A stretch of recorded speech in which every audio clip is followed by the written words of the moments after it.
Once again. Tunaifungua dunia, tunakutana na mwamba. Mshikaji alikuwa amekamatia mtoto wa kike. Mwamba alikuwa akihitaji kuweza kufanya vitu vyake, lakini ghafla huwezi kuamini kwamba kuna bidada kaingia. Vipi unafanya nini hapo? Nilikuwa na mgeni wangu hapa. Na nilikuwa kuna vitu namuelekeza. Si unajua tena kuna vitu najaribu kumuelekeza baby. Wala usijali. Kwa nini mimi na wewe tulikuwa tunafanya chochote? Hakuna chochote. Hakuna kitu kibaya ambacho tulikuwa tukifanya. Huwezi kuamini kwamba huyu bidada ni mchumba wake na huyu mshikaji aliondoka kwa hasira pale.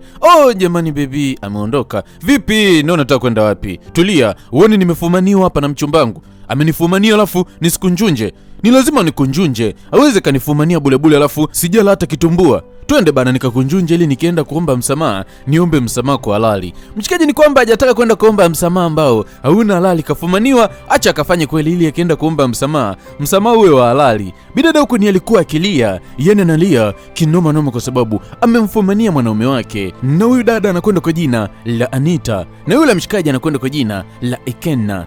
Ni wapenzi, na sio wapenzi tu, ni wachumba ambao wanatarajia kuweza kuoana. Na mshikaji alikuja kumfuata mtoto wa kike na maua. Baby, kikweli naomba unisamee. Mwamba alinyuka mpaka magoti. Nimekosea tafadhali. Naomba unisamee na siji kurudia tena. Yaani mimi siji kurudia tena hata mara moja. Wewe ndo mke wangu, wewe ndo kipenzi changu. Si unajua kwamba mimi naye inabidi tuoane? Tafadhali, nielewe. Wewe ndo kila kitu kwenye maisha yangu. Mshikaji alikuwa akimuomba mtoto wa kike kwa sababu anampenda kweli. Na bidada anampenda mshikaji kupita maelezo. Hawezi akashindwa kumsamehe. Hawezi akashindwa kabisa kumsamehe mwanaume wake. Bidada kamsamehe na mshikaji alikuwa amemletea maua. Basi akawa anakumbatiana pale. Ilikuwa ni furaha kubwa. Yaani ilikuwa ni happy kinoma noma. Ni wanapendana barabara. Hii ndo maana halisi ya upendo. Mwenzako akikosea unamsamehe. Huku upande wa pili tunarudi mpaka kwenye jumba la kifalme. Ni wakati sasa umefika. Ni wakati umefika kwa sababu tunaingia kwenye kipindi kigumu. Inabidi mtoto aweze kuchukua haya madaraka. Ni kweli, kitu ambacho nakizungumza uko sahihi. Naamini mawazo yako mfalme wangu. Hujawahi kuniangusha hata siku moja. Huwezi kuamini kwamba huyu ni ufalme. Na huyu ni mfalme na huyu mother ni malikia. Wana mtoto wao ambaye wanampenda kweli. Na huyo mtoto wao ndo prince ambaye anatakiwa kwa kipindi hichi aweze kuoa ili mradi aweze kushikilia madaraka. Ni lazima amuoe Anita alaki wezekanavyo. Basi mshikaji aliweza kupigiwa simu na huwezi kuamini kwamba huyu mwamba ndo alikuwa ndo mtoto wa mfalme. Na mshikaji ndo prince. Na kwa sasa hivi wazazi wanamtaka ili mradi mshikaji aweze kuoa. Waweze kumuozesha yule bidada ambaye anakwenda kwa jina la Anita, alafu mshikaji aweze kukamatia nafasi ya ufalme. Basi huwezi kuamini kwamba hatimaye mshikaji akawa njiani anaelekea moja kwa moja kwenye jumba la kifalme. Lakini wakati wako njiani wanapita, ghafla walipishana na mdada fulani. Mshikaji akaangalia, Nyashi! Nyinyi naona Nyashi. Mshikaji anageuka kule na yuko na mchumba wake, mpaka bidada anashangaa. Wewe unashangaa nini? Naangalia tu wananchi wangu huko. Unajua tena mimi ni mtawala, lazima niangalie watu wangu. Mshikaji ni muuni. Akiona tu sketi ni lazima ageuke. Anapenda umu mshikaji, yeye anapenda minjunjo. Kinoma noma. Safari ilitimba mpaka kwenye jumba la kifalme. Mother ni happy tu na mshikaji akawa anashuka. Ameimisi sana familia yake. Jamani, baraka zako pia. Watoto. Njoo hapa. Mshikaji akiangaliaga ndo vitu vyake hivi. Zunguka. Babake wataniua mimi ya watoto jamani. Mnazidi kuwa wazuri nyinyi. Mpaka Mother anabaki anashangaa. Mtoto hajabadilika, bado hajabadilika. Ni kwamba mwamba kumbe ndo tabia zake. Chiki anavyokumbatia. Anavipiga mpaka mabusu. Mshikaji huyu, chiki alivyomgeuza huyu, kamuinamisha, alafu then kagonga Nyashi. Mpaka bidada anabaki anashangaa. Ndo mume wangu huyu. Mother akaona mtoto anaenda kunitia aibu, akaamua mbebe mshikaji na kumpeleka ndani kwa sababu mshikaji alikuwa akimwaibisha. Nitawarudia walembo, nitawarudia, basi twende huko. Mdingi akasema hapa sina mtoto. Kondo kitu ambacho nakijua, si ndio? Yaani mpaka sasa hivi bado tu hujabadilika. Mimi nilitegemea huko mjini umeenda umebadilika. Nini ambacho unakifanya mwanangu? Inatakiwa ubadilike bana. Acha kuwa mtu wa madem. Wewe ndio mfalme wa huu ufalme. Unaefuata, utakiwa kuwa na tabia kama hizi. Yaani mshikaji anapenda madem barabara. Anapenda chini kinoma noma. Yaani yeye bila chini hawezi kuishi. Akiona dem yoyote ni lazima mshikaji amfuate. Akiona Nyashi ni lazima mshikaji aiangalie. Yaani anapenda michezo hiyo kinoma noma. Mshikaji anapenda tabia mbaya. Sio kijana mzuri hata kidogo. Mother alikuwa akimfokea, lakini mshikaji unadhani anaelewa? Hakuna kitu ambacho anakielewa. Na tukirudi upande wa pili tunakutana na hawa ni makuani. Na huyu hapa ambaye alikuwa ameinama na chuma vitu hapa, huyu ni kuhani mkuu na ndo kuhani wa hili taifa. Na mshikaji alikuwa akipita kaona, mbona kama nimeona nyashi imeinama. Mshikaji akawa anarudisha gari nyuma, alafu then akawa anashuka kwenye gari. Ni makuhani, ni watu wa dini, watu wa Mungu, yani watu ambao wanaongea na miungu. Mshikaji akawa anamfuata. Malikia mrembo, mbona uko kimya? Kamtekenya pale, kaa mbali na mimi. Huyu ni kuhani. Unadhani mshikaji hilo alijali? Kiukweli wewe ni mrembo. Sijaonaga mwanamke mrembo kama wewe. Alafu una nyashi. Umeumbika wewe mtoto. Nikikukalisha pale kati, nitaenjoy. Kaa mbali na mimi. Nakupa onyo. Mimi ni kuhani. Sasa shida iko wapi? Kila kitu kinawezekana bana. Huwezi kuamini ni kwamba wale makuhani wakaanza kuondoka. Hawataki shari na mshikaji. Wakawa wanajichenga. Huwezi kuamini ni kwamba mshikaji aliwafuata mpaka nyumbani kwao. Anachokitaka, yani anautaka mchezo wa tabia mbaya. Hivyo unanijua vizuri mpaka unanifuata mpaka huku. Unacheza na mimi, si ndio? Hapana. Wewe ni mwanamke mrembo ambaye kila mwanaume akikuona ni lazima avutiwe na wewe. Tafadhali, kidogo tu, usiku mmoja na nani? Mimi. Nakupa onyo kijana. Kaa mbali na mimi. Nakupa onyo kijana, kaa mbali na mimi haraka iwezekanavyo. Nikae mbali na mrembo kama wewe. Huenda wanaume wengi wanakuogopa kwa kutongoza kwa sababu wewe ni mrembo. Mimi nimekupenda bana. Niruhusu niwe mwanaume wako. Mshikaji akawa anamzunguka pale. Mwamba kampenda, lakini ukumbuke kwamba huyu ni kuhani. Haruhusiwi kabisa kuwa na mahusiano. Yani haruhusiwi kabisa kuwa na mahusiano na mtu yoyote yule. Mshikaji akimwangalia na vunduka mpaka kadada kana mshangaa, jamaa vipi? Jao amelewa au amelogwa? Mshikaji akawa anajichenga pale akasema, nitakurudia wewe mrembo. Kiukweli yule dem ni mrembo balabala. Yule ni lazima nitamrudia. Tafadhali mkuu, ninakuomba kaa mbali na yule. Kaa mbali na yule. Yule ni mtu ambaye haguswi. Ile ni mali ya miungu. Yule anaongea na miungu. Miungu wapi wewe? Kweli mimi nakuhakikishia mkuu, yule ni chaguo la miungu kwa sababu ya kuweza kulinda taifa. Utakiwa kufanya hivyo. Mshikaji alikuwa akimzuia mwamba, lakini mwamba unadhani anaelewa? Hakuna kitu ambacho anakielewa. Usiku alimtimbia tena. Vipi, umeshindaje mlembo wangu? Nilikumisi na siku leo nimekuletea zawadi kipenzi changu. Mpaka kwani anamshangaa. Hajawahi kuona kijana mwenye tabia mbaya kama huyu. Hivyo kwani hujafunzwa, si ndio? Na hujaambiwa mimi ni nani? Kaa mbali na mimi kijana. Siwezi kukaa mbali na mrembo mimi. Yaani kana vitu vizuri vitamu kama wewe. Sijawahi kufanyaga ujinga kama huo. Siwezi nikaacha mali safi kama wewe. Nakusisitiza kaa mbali na mimi kijana. Utauponza kijana. Kaa mbali na mimi. Lakini mshikaji hakuna kitu ambacho anakielewa. Mimi swala ya miungu sijui Mungu sijui nini sijui. Achana nayo hayo mavitu ya zamani bana. Sasa hivi miungu ya sasa hivi ni ya kidigitali. Nipe usiku mmoja tu nikuoneshe nini maana ya utamu wa mapenzi. Mpaka kwani akabaki anashangaa. Baba show na. Alafu akawa anajichenga pale. Bado utaongea mpaka Kichina.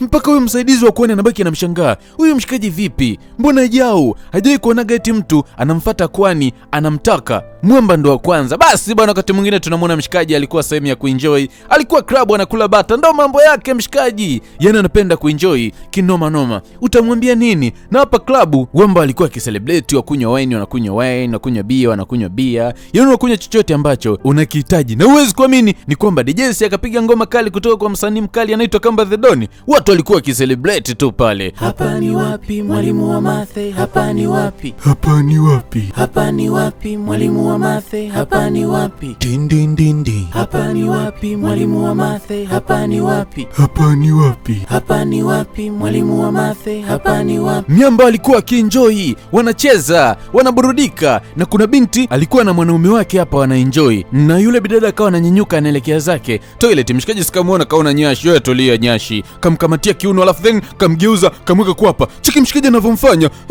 Mwenye demu si alimtimbia, akamkamata kamweka kwa hapa. Ngumi Mwamba chini.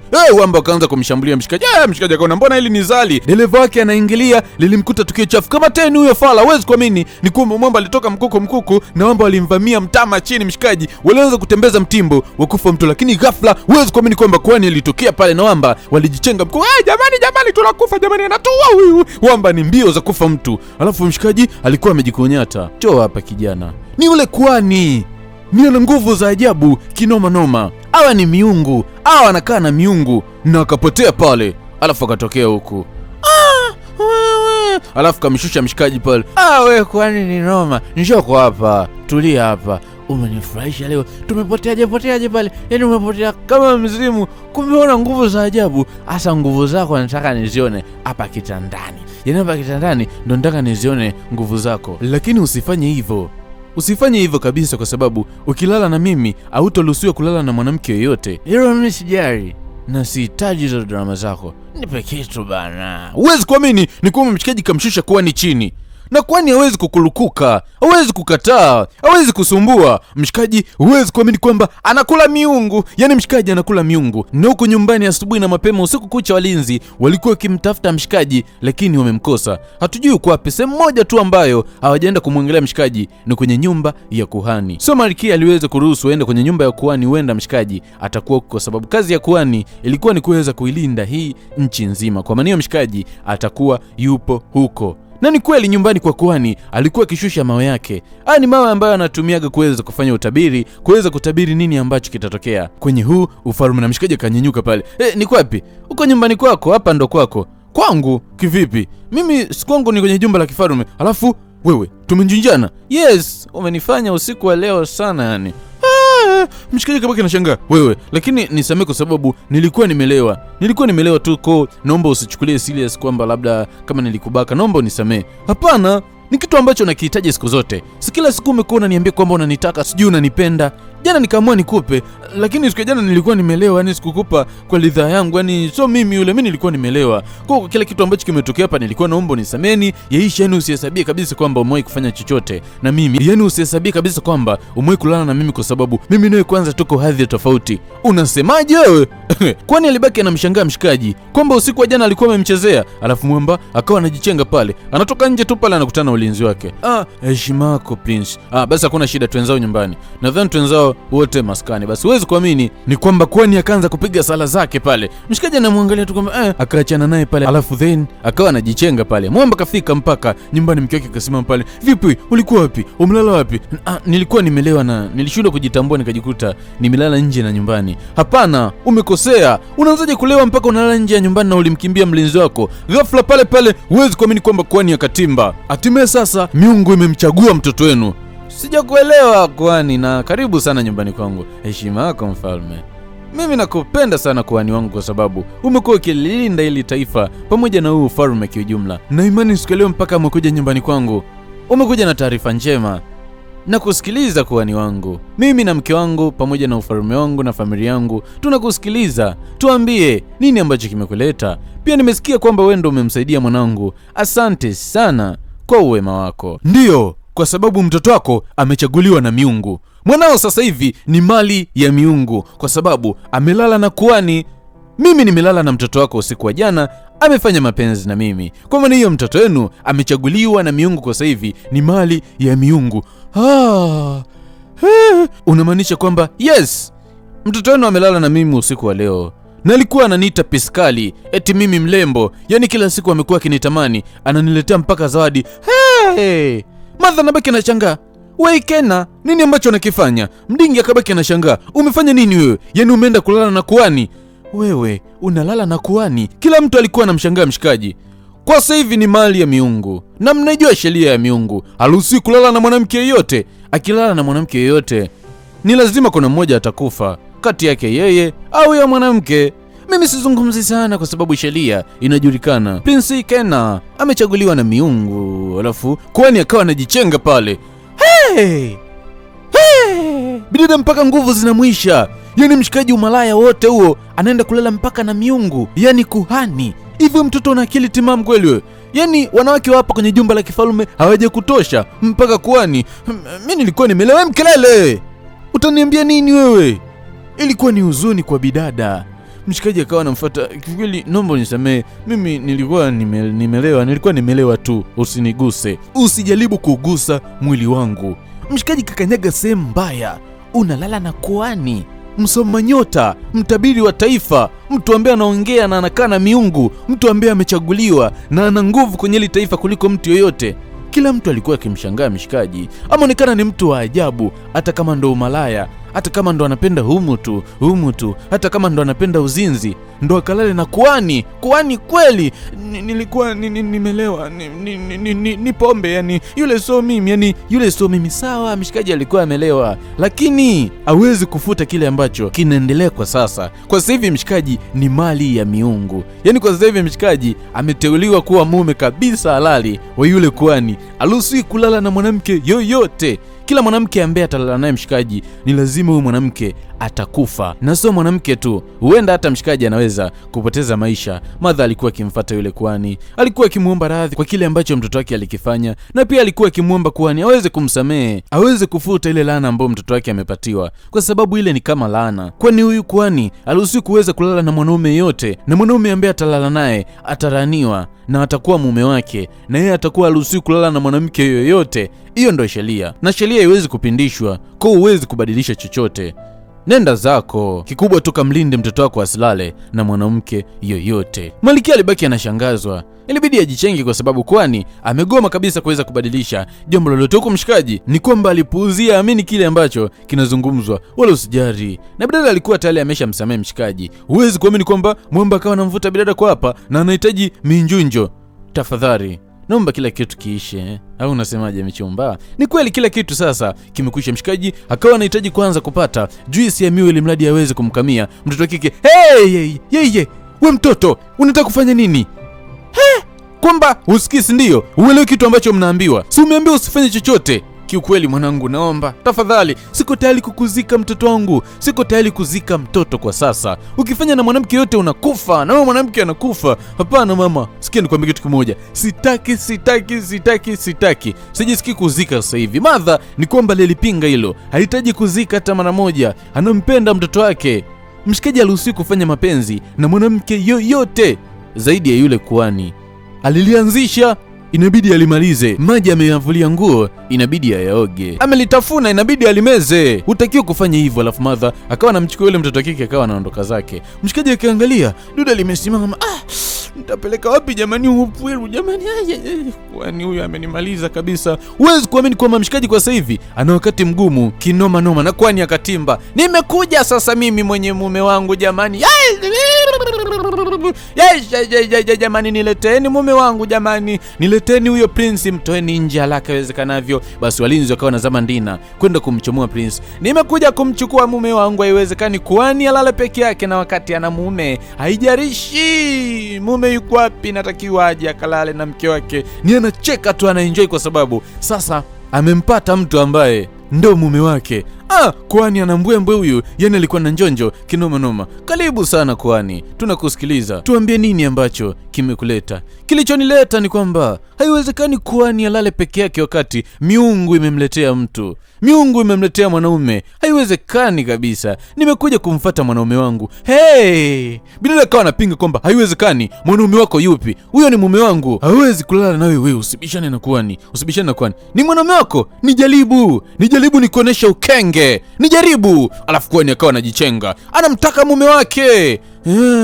Na mume wake ni mshikaji ambaye anakwenda kwa jina la Ikenna. Bidada alikuwa akipinga, lakini mfalme akasema huwezi kupinga. Huwezi kupingana na miungu. Miungu imesema inabidi ifuatwe kwa sababu ile miungu ndio inaulinda huu ufalme. Mshikaji anatakiwa aende wapi? Aende kwa yule kuhani. Inabidi aende akalale kule. Hiyo ndio sheria. Na wewe unatakiwa ufuate sheria. Bidada anabaki anashangaa. Mume wake kiutani tu, uzizi umemponza, umalaya umemponza. Jamani, ukiwa na mke, ukiwa na mwanamke, ukiwa na mpenzi, simama njia kuu bana.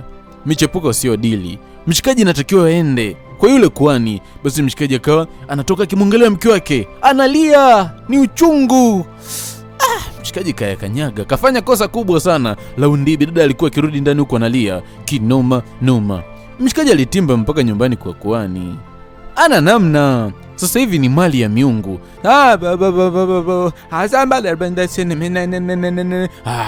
Anaweka pale. Hii ni katika namna ya kuweza kuagua, kuangalia nini ambacho kinaenda kutokea baadaye kwenye ili taifa, kwa sababu kama unavyojua kwamba huyu ndo kuhani wa ili taifa na ndo mtu ambaye huwa anaongea na miungu. Akawa anamtishia mshikaji, kwa jina la Yesu. Mshikaji akaona hapa linaweza likamkuta tukio chafu kwa sababu ameyakanyaga. Kwani anazidi kupiga hesabu zake kuangalia taifa hili linaenda wapi, liko wapi na linaelekea wapi. Na mshikaji alikuwa akishuhudia kila kitu. Na asubuhi na mapema mwamba akawa anarudi baada ya kuweza kumalizana na yule kuhani. Bidada hili jambo hapendi hata kidogo. Kiukweli mimi hili jambo nimelichoka. Siwezi kuendelea na huu upuzi ambao unaendelea. Usizungumze chochote. Kila kitu si umekiamua wewe na ulikianzisha wewe. Wewe ndo chanzo cha kila kitu. Wewe ndo msababishaji ya yote. Umeyataka mwenyewe. Alafu bidada akaenda kukaa pale. Mshikaji kaona kweli binti amekasirika. Mwamba akashusha kofia. Anampenda. Huyu ndo mke wake. Licha kwamba mshikaji anachiti, lakini anampenda sana mwanamke wake. Basi bana, wakati mwingine tunaona mabinti ambao wanafanya kazi kwenye jumba la kifalme, wakimwona tu mshikaji wanamkimbia. Nyewe mabinti mnakimbia nini? Kweli tumepata taarifa kwamba tukikusogelea wewe tutakufa. Tulikuwa tunaomba utoche twende. Mkinisogelea mimi mnakufa? Yes, yani wewe ni mume wa kuhani. Na ni mume wa kuhani. Wewe ni mume wa miungu, haitakiwi mtu yote akusogelee. Tunaomba twende. Haya, nendeni. Asante. Watu wanamkimbia mshikaji, hususa mabinti. Na sio mabinti tu, yani huyu mshikaji haruhusiwi kukaribiana na mtu yoyote. Watu wakimwona wanamkimbia. Kila mtu anasanga, kila mtu anakimbia, anaokoa maisha yake. Hauruhusiwi kabisa kuwa karibu na mshikaji kwa sababu hii ni mali ya miungu. Mwamba akaona hii kali, nitawezaje kuishi sasa kwa design kama hii? Mwamba huwezi kuamini kwamba kukubali.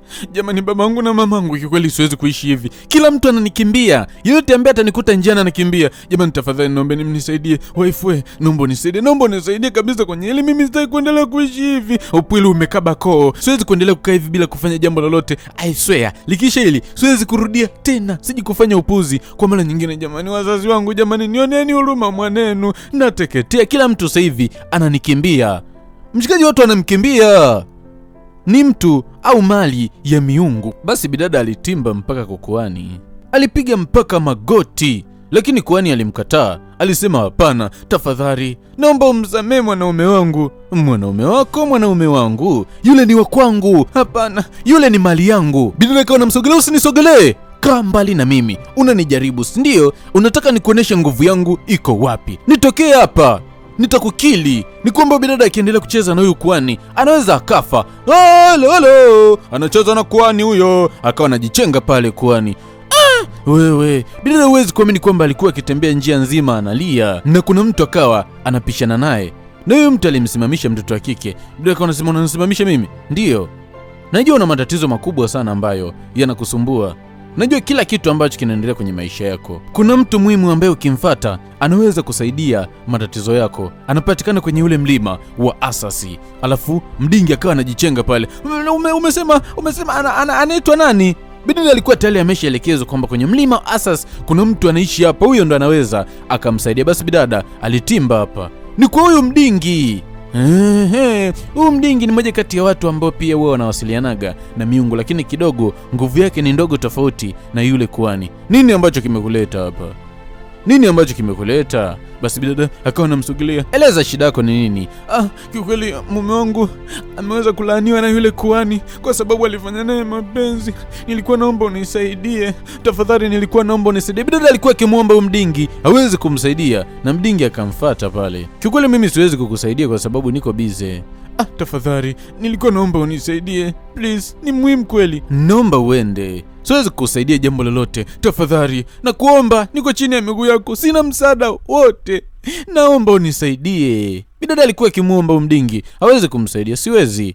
Nina kazi ya kusafisha mashamba, kazi ya kusafisha nyumbani kwangu. Nina kazi nyingi sana. Kazi hizo zote nitafanya mimi. Kikubwa tu naomba unisaidie. Mdingi akamwangalia. Unasema utafanya wewe? Yes, bidada ameahidi kwamba kazi zote za mdingi atazifanya yeye. Huwezi kuamini kwamba alichota maji, alijaza mapipa yote ya kwenye nyumba ya mdingi, alisafisha kuhakikisha kwamba nyumba ya mdingi inakaa safi, alimpikia, alimfanyia kazi zote ambayo mdingi alikuwa akisema kwamba zinamfanya awe biza. Kikubwa tu hawezi kumfanyia kazi yake, na sio kusafisha tu, mpaka mashambani alienda kulima. Yani alifanya kazi zote ambayo mdingi litakiwa aweze kufanya, lakini alikuwa anachoka kwa sababu ni mtoto wa kike. Lakini akikumbuka huba, mapenzi, mwanaume wake, kipenzi chake, Azizi, mwanaume ambaye anampenda kuliko chochote. Wewe bidada, huwezi kuamini kwamba anapata nguvu mpya, anapata pawa nyingine, anafuta machozi, anaendelea kuchapa kazi. Na mdingi akaona kweli huyu binti ana uhitaji.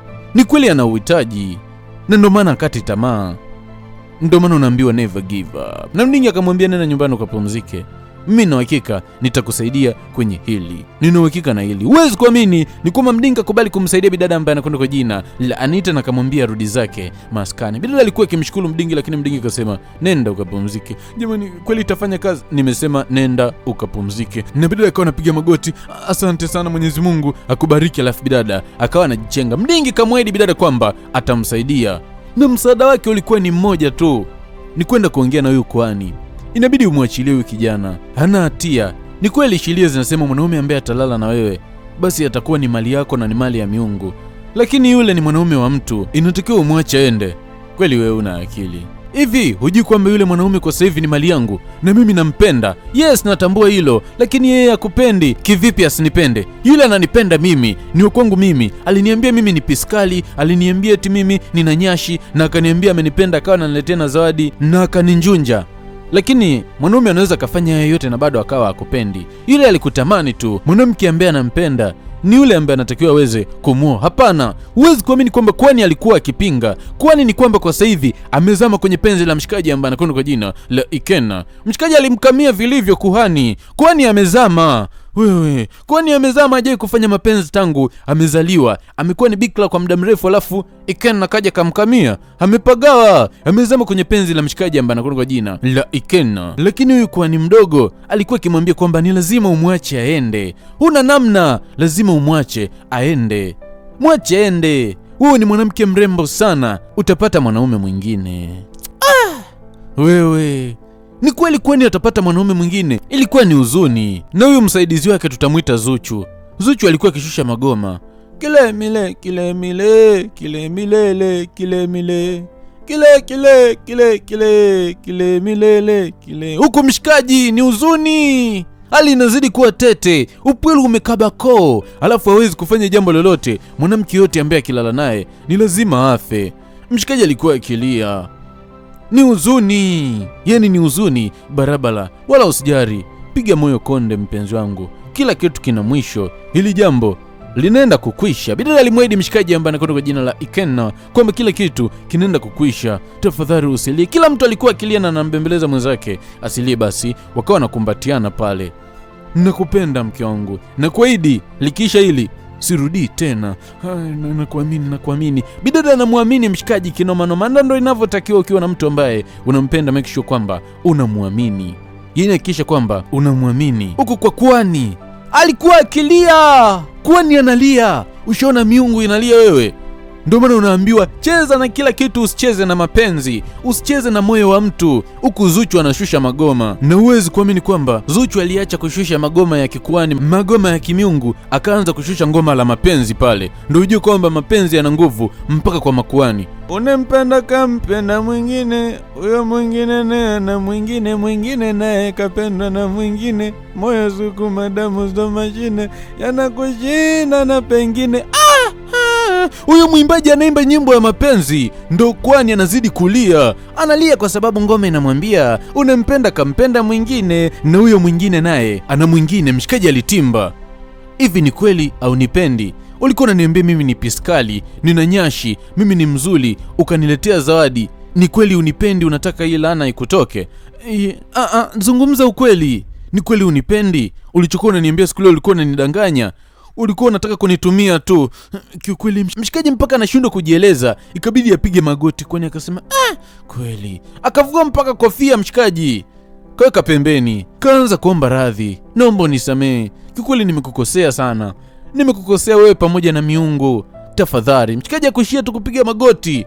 Alishusha mpaka kichwa chake chini. Kwani ndo analia mapenzi? Kwani amependa? Mshikaji akalala mpaka chini. Wewe unautani na mapenzi? Mapenzi sio kitu cha kuchezea hata kidogo. Kumbe mapenzi mpaka kwa miungu. Ndio maana kuna mwenga mmoja anaitwa Genius alisema cheza na kila kitu lakini usicheze na mapenzi.